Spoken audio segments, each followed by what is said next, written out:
On commence avec vous, Hélène. Et Carlos Ghosn, le fugitif désormais le plus célèbre au monde, qui s'empare, et oui, du dossier des retraites. Eh oui, enfin, de sa retraite. Le chiffre, le voici, 249 999,99 centimes. Oui, bon allez, 250 000, on va arrondir, on n'est plus un centime près. C'est ce que réclame donc le PDG déchu à son ancien employeur, Renault. Il s'agit d'une indemnité de départ à la retraite. Il nous avait prévenu d'ailleurs le mois dernier dans sa conférence de presse depuis Beyrouth, j'ai des droits. L'audience devant les prud'hommes de Boulogne-Billancourt aura lieu le 17 avril, mais réclamer de l'argent quand on est poursuivi pour malversation, pour corruption, pour abus de biens sociaux, et puis qu'on a fui la justice japonaise, évidemment, ça peut choquer, notamment chez Renault, une entreprise qu'il a dirigée pendant 14 ans et qui traverse une crise très profonde, de la pire de ces 10 dernières années, entre l'allié Nissan qui plombe les comptes, les ventes en France qui baissent. Résultat, le titre en bourse est en chute libre et Renault plonge dans le rouge. Perte nette autour de 140 millions d'euros. Il va donc falloir faire des économies et la direction l'a confirmé la semaine dernière. Aucun tabou sur de possibles fermetures d'usines.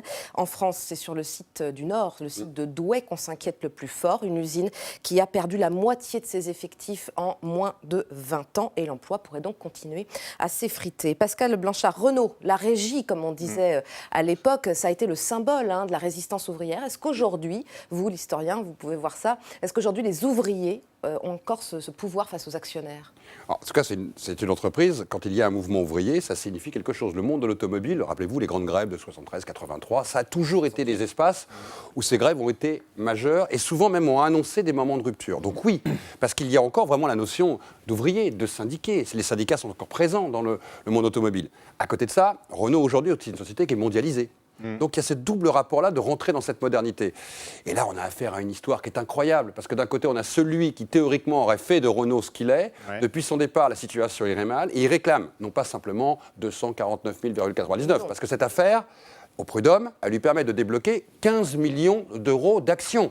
Une retraite chapeau. Et une retraite chapeau, ce qui va faire, si on calcule bien, à peu près 20% du déficit annoncé par Renault. Ce n'est pas un petit sujet pour une seule personne. Il est là le décalage. Mettez-vous à la place de l'ouvrier de Douai qui se dit quel est mon avenir dans 6 mois, dans 1 an ou dans 2 ans, et qui se dit un homme va toucher 20% du déficit de la régie. Mais vous pensez qu'il y a une capacité de mobilisation encore chez les ouvriers? Oui, parce que c'est des régions qui ont énormément souffert dans le passé et qui savent très bien que si aujourd'hui ils ne se battent pas pour leur bassin d'emploi sur leur usine, dans la région où ils sont, ils ne trouveront pas d'emploi. Pour eux, c'est extrêmement concret. Là, on n'est pas en train de dire « Ok, je vais pouvoir bouger, aller ailleurs, trouver un emploi ». Ils savent très bien que ce sont des régions sinistres. Ils n'ont rien à perdre. Exactement.